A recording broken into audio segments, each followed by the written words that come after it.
Martin Luther কলেজের প্রথম বর্ষের শিক্ষার্থীদের সবাইকে অনলাইন ক্লাসে স্বাগত জানাচ্ছি। আশা করি তোমরা ভালো আছো এবং আমাদের অনলাইন ক্লাসে নিয়মিত অংশগ্রহণ করছো। আমরা আমাদের অনলাইন ক্লাসে আজকে অধ্যায় 3 থেকে আলোচনা করব। অধ্যায় 3-এর মধ্যে আজকে আমরা যে বিষয়টি নিয়ে পড়ব সেটি হচ্ছে এক মালিকানা ব্যবসায়। তাহলে এক মালিকানা ব্যবসায় কেন বা কিভাবে এখনো পর্যন্ত বৃহদায়তন ব্যবসা প্রতিষ্ঠানে টিকে আছে সেই বিষয়গুলো নিয়ে আজকে আমরা আলোচনা করব। এক মালিকানা ব্যবসায় কি সেটা আমরা আগের ক্লাসে শিখেছি এবং সেটা সম্পর্কে আলোচনা করেছি, যে এক মালিকানা ব্যবসায়ের উপযুক্ত ক্ষেত্রগুলো সেগুলো নিয়ে আলোচনা করেছি। তাহলে আজকে আমরা যে বিষয়টি নিয়ে আলোচনা করব সেটি হচ্ছে এক মালিকানা ব্যবসায় কিভাবে বৃহদায়তন ব্যবসায়ের পাশাপাশি এখনো জনপ্রিয়তার মধ্যে অবস্থান করছে। তাহলে এক মালিকানা ব্যবসায়কে আমরা ক্ষুদ্র মালিকানা ব্যবসায়ও বলতে পারি। তাহলে এখানে আমরা 10টি পয়েন্ট লিখেছি, অনেকগুলো পয়েন্ট হতে পারে। 10টি পয়েন্ট যেহেতু লিখেছি, আজকে আমরা 10টি পয়েন্ট নিয়ে আলোচনা করি। আরও অনেকগুলো পয়েন্ট হতে পারে। বিষয়গুলো কি?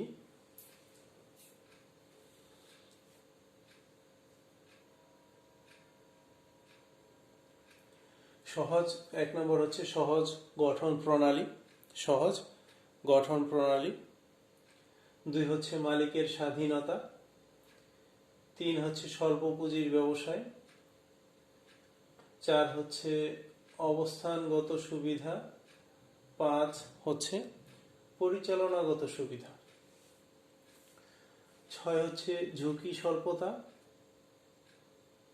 7 হচ্ছে গোপনীয়তা রক্ষা।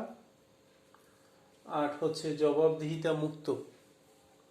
9 হচ্ছে সহজে পরিবর্তনযোগ্য এবং 10 লিখেছি সহজে বিলোপ সাধন।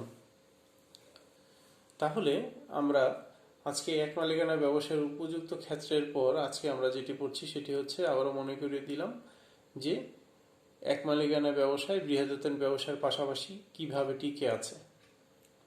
তাহলে আমরা এক মালিকানা ব্যবসার সংজ্ঞাটা আরেকবার আমি মনে করিয়ে দিই, যাতে আমাদের আজকে এই বিষয়টা পড়তে আরো বেশি সহজ হয়। একজন মালিক দ্বারা যে ব্যবসা প্রতিষ্ঠান পরিচালিত হয়, গঠিত হয় বা নিয়ন্ত্রিত হয় তাকে বলা হয় এক মালিকানা ব্যবসা। অথবা যে ব্যবসা প্রতিষ্ঠানের মাত্র একজন মালিক থাকেন তাকে বলা হয় এক মালিকানা ব্যবসায়। তাহলে একজন মালিক থাকলেই সেটাকে বলা হয় এক মালিকানা ব্যবসায়। এই ক্ষেত্রে আমরা পড়েছিলাম এক মালিকানা ব্যবসার উপযুক্ত ক্ষেত্র। সেই ক্ষেত্রের পর আজকে কেন এক মালিকানা ব্যবসায় অন্যান্য ব্যবসায়ের সাথে প্রতিযোগিতায় এখনো পর্যন্ত টিকে আছে। সহজ গঠন প্রণালী। 1 নম্বর আমরা পাচ্ছি সহজ গঠন প্রণালী। সহজ, এক মালিকানা ব্যবসায়ের প্রতিষ্ঠানটি সহজে গঠন করা যায়, মানে জটিলতা মুক্ত। ইচ্ছা করলে যে কেউ ব্যবসা প্রতিষ্ঠান গঠন করতে পারে। এটার মধ্যে আইনগত কোনো বাধ্যবাধকতা নেই, কোনো জটিলতা নেই, একেবারেই সহজ। কেউ যদি ইচ্ছা করে যে কোনো সময় যে কোনো ধরনের মূলধন নিয়ে ব্যবসা প্রতিষ্ঠান গঠন করতে পারে। পরিচালনাগত বা কারো পরামর্শ বা আইনগত জটিলতার কোনো সমস্যা নেই। তাহলে সহজ গঠন প্রণালী মানে অতি সহজেই গঠন করা যায়। 2 নম্বর হচ্ছে মালিকের স্বাধীনতা।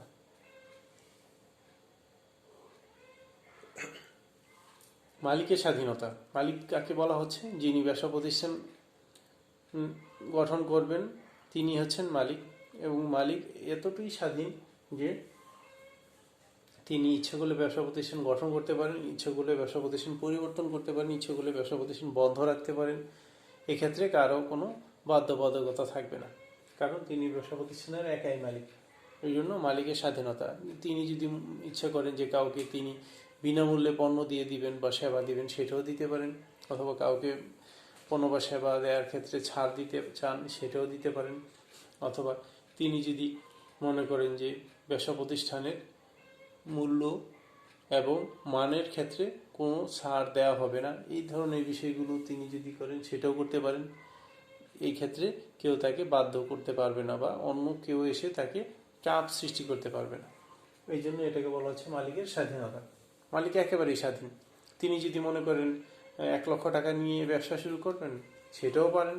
আবার তিনি যদি মনে করেন যে আমি 10,000 টাকার পণ্য সামগ্রী নিয়ে ব্যবসা পরিচালনা করবো, সেটাও করতে পারেন।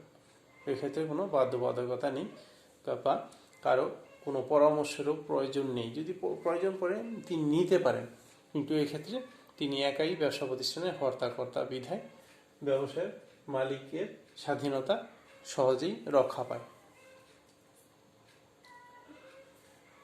3 নম্বর হচ্ছে স্বল্প পুঁজির ব্যবসায়। তাহলে এই যে এখানে বলা হচ্ছে সহজ গঠন প্রণালীর মধ্যে কিন্তু স্বল্প পুঁজির ব্যবসায়, এই জন্য বলা হচ্ছে এই ব্যবসা প্রতিষ্ঠানটি এতটাই সহজ যে অতি অল্প টাকা দিয়ে এই ব্যবসা প্রতিষ্ঠান গঠন করা যায়। এক্ষেত্রে ব্যবসা প্রতিষ্ঠান হলে যে অনেক টাকার প্রয়োজন পড়বে, বিষয়টা এরকম না। ধরা গেল একজন মুদির দোকানদার অথবা একজন চায়ের দোকানদার অথবা একজন সেলুনের মালিক, তিনি ইচ্ছা করলে কম টাকা দিয়ে এই ব্যবসা প্রতিষ্ঠানগুলো শুরু করতে পারেন বা পরিচালনা করতে পারেন। এক্ষেত্রে অধিক পুঁজির প্রয়োজন পড়বে না। আচ্ছা, তাহলে সহজে গঠন প্রণালী, মালিকের স্বাধীনতা, স্বল্প পুঁজির ব্যবসায়। 4 হচ্ছে অবস্থানগত সুবিধা। অবস্থানগত সুবিধা বলতে বোঝাচ্ছে যে কোনো সময় যে কোনো জায়গাতে অবস্থান করতে পারবে এবং স্থানান্তরও করতে পারবে। অবস্থান করা অনেক বেশি সহজ। কেউ যদি চিন্তা করে যে আমি শুধুমাত্র ভাসমান অবস্থায় ব্যবসা প্রতিষ্ঠান পরিচালনা করছি, অতএব যেখানে বাজার সমাগম বেশি সেই বাজারে বা হাটে আমি বা মেলাতে আমি শুধুমাত্র আমার পণ্য সামগ্রীগুলো বিক্রি করব এবং মেলা ভেঙে চলে গেলে পরবর্তীতে নতুন কোথাও মেলা হলে বা হাট বসলে বা বাজার বসলে আমি সেখানে যেয়ে বলবো, সেটা করতে পারে। এক্ষেত্রে তার কোনো চাপ থাকবে না বা কেউ তাকে বাধ্য করবে না। ওই জন্য বলা হচ্ছে অবস্থানগত একটা সুবিধা থাকে।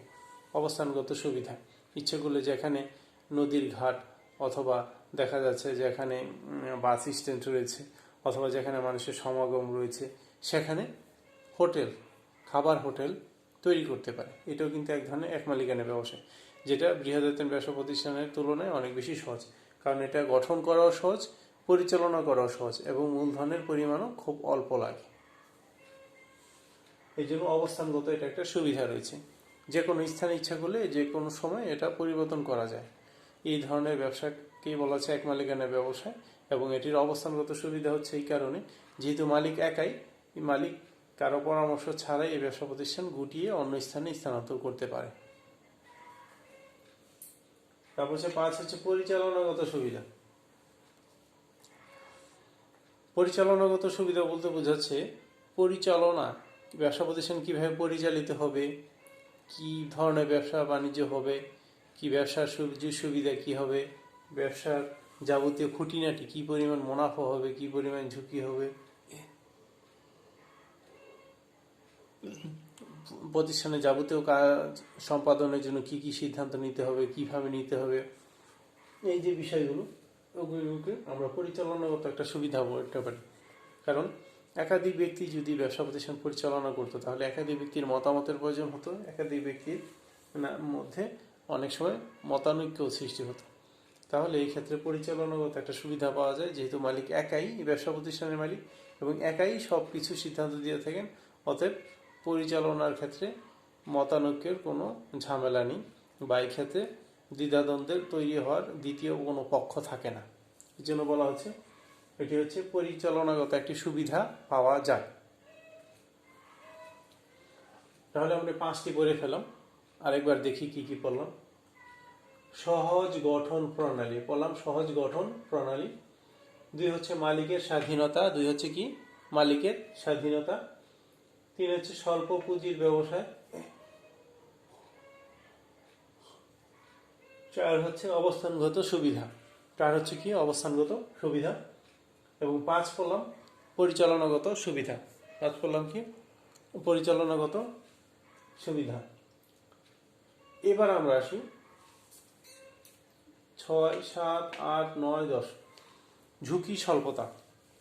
যেহেতু এক মালিকানা ব্যবসায়ের মালিক একজন, অতএব সেই ক্ষেত্রে তার স্বল্প পুঁজি থাকে, ব্যবসার মধ্যে পুঁজির পরিমাণ কম থাকে, অতএব সেই ক্ষেত্রে ঝুঁকির পরিমাণও কম থাকে।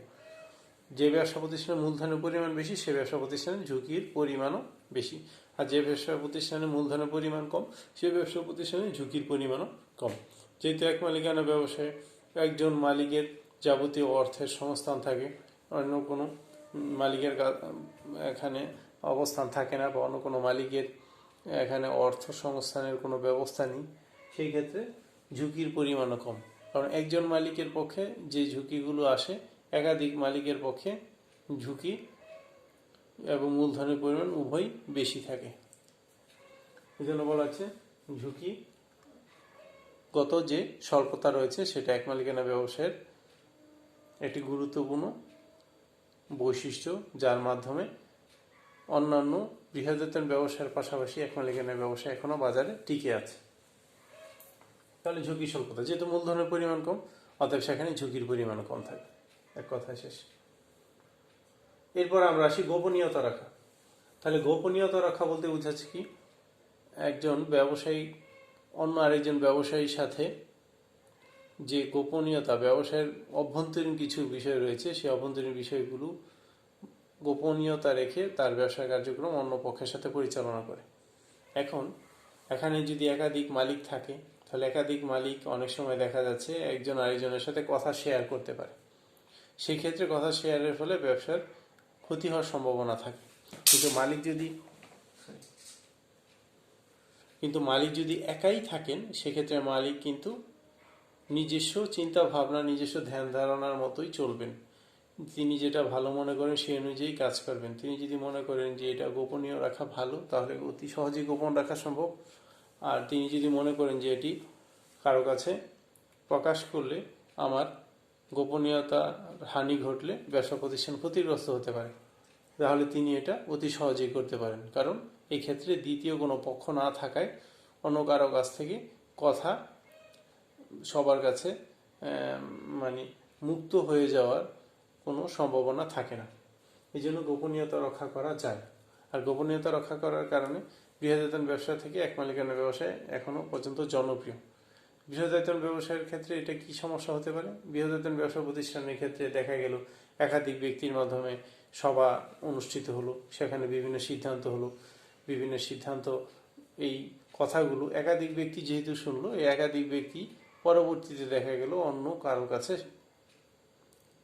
নিষেধ থাকা সত্ত্বেও কোনো না কোনোভাবে বলে দেওয়ার সম্ভাবনা থাকে।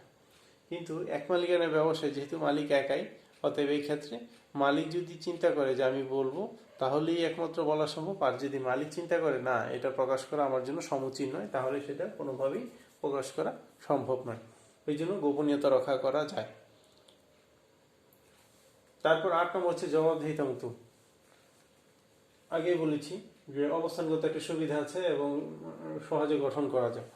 নারী যেহেতু সহজে গঠন করতে পারে এবং অবস্থানগত সুবিধা আছে স্বল্প পুঁজির ব্যবসায়, এই জন্য এখানে আরেকটা সবচেয়ে বড় কথা হচ্ছে যে মালিকের স্বাধীনতা থাকায় এখানে জবাবদিহিতা মুক্ত হয়। মালিক স্বাধীন, মালিককে কেউ বাধ্য করবে না কোনো কাজ করার জন্য, যে তুমি এটা করবেই, এটা আজকে তোমাকে করতেই হবে, এই ধরনের বাধ্যবাধকতা প্রয়োগ করার মতো কেউ নেই। যেহেতু মালিক একাই কর্তা, একাই ব্যবসা প্রতিষ্ঠানের দেখভাল করে থাকেন, একাই ব্যবসা প্রতিষ্ঠান নিয়ন্ত্রণ করে থাকেন, ওই জন্য জবাবদিহিতা মুক্ত। একেবারে এক মালিকানা ব্যবসায়ের যিনি মালিক, তিনি একাই এবং সরাসরি ব্যবসা প্রতিষ্ঠান পরিচালনা করেন বিধায় জবাবদিহিতা মুক্ত, এবং এখানে মালিকের একাধিকতার কোনো সম্ভাবনা নেই। একক মালিক থাকায় অন্য কোনো মালিকের কাছে বা অন্য কোনো ব্যক্তির কাছে তার কাজের জন্য জবাবদিহি করতে হয় না।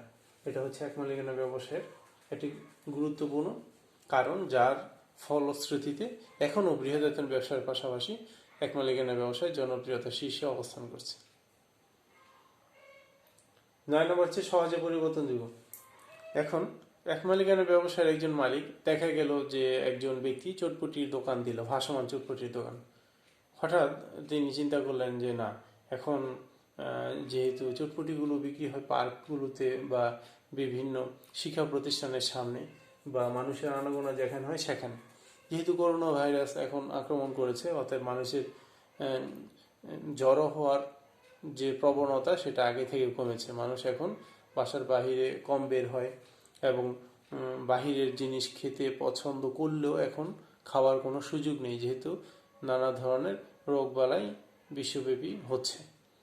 এগুলোর কথা চিন্তা করে তিনি কি করলেন যে না, এখন আমি করোনা ভাইরাসের জন্য যেটা সবচেয়ে বেশি এখন মাস্ক, সেই মাস্ক এবং হ্যান্ড স্যানিটাইজার এটার ব্যবসা করা যেতে পারে। তাহলে তিনি সেটাও করতে পারেন। তাহলে এটি কি সহজে পরিবর্তনযোগ্য? মালিক চিন্তা করলো যে আমার বর্তমান ব্যবসা সাথে সাথে আমাকে খাপ খাইয়ে ব্যবসা প্রতিষ্ঠান পরিচালনা করতে হবে। এরপর তিনি চিন্তা করলেন যে না, মৌসুমি বিভিন্ন ধরনের ফল, শাকসবজি এটির ব্যবসা করতে পারেন। মানে কি সহজে পরিবর্তনযোগ্য।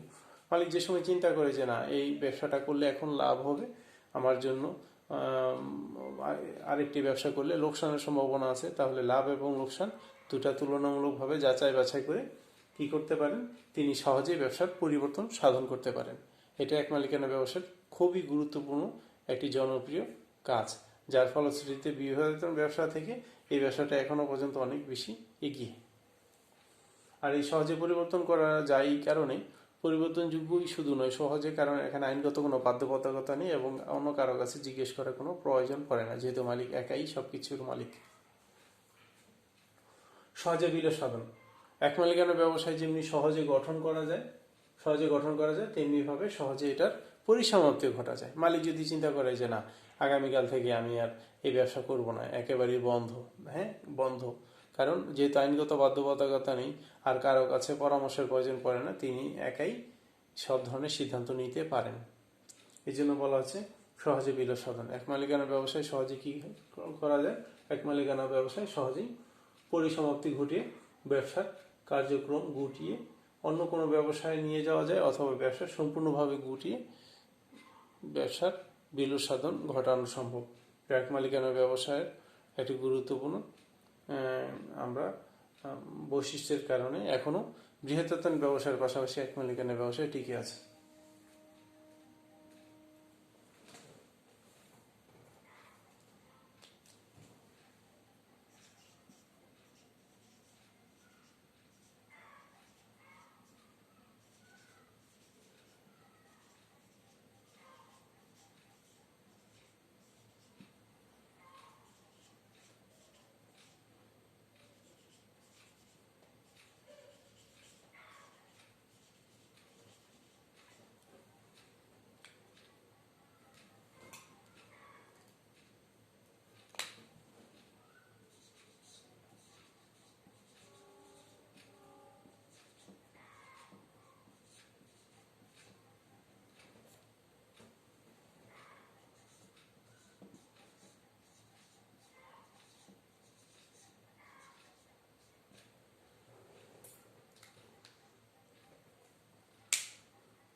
তাহলে আমরা বলতে পারি উপরোক্ত কারণসমূহের জন্য এক মালিকানা ব্যবসায় এখনো টিকে আছে।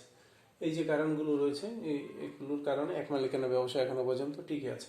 এটা ছাড়া আরো অনেক কারণ থাকতে পারে, তবে এই কারণগুলো আমরা যথাযথভাবে গুরুত্ব সহকারে বিবেচনায় নিয়ে আসতে পারি। তাহলে এক মালিকানা ব্যবসায়ের এই সকল কারণে আমরা বলতে পারি এক মালিকানা ব্যবসায় এখনো পর্যন্ত টিকে আছে, বা এক মালিকানা ব্যবসায় এখনো পর্যন্ত বৃহত্তর ব্যবসার পাশাপাশি প্রতিযোগিতা টিকে আছে।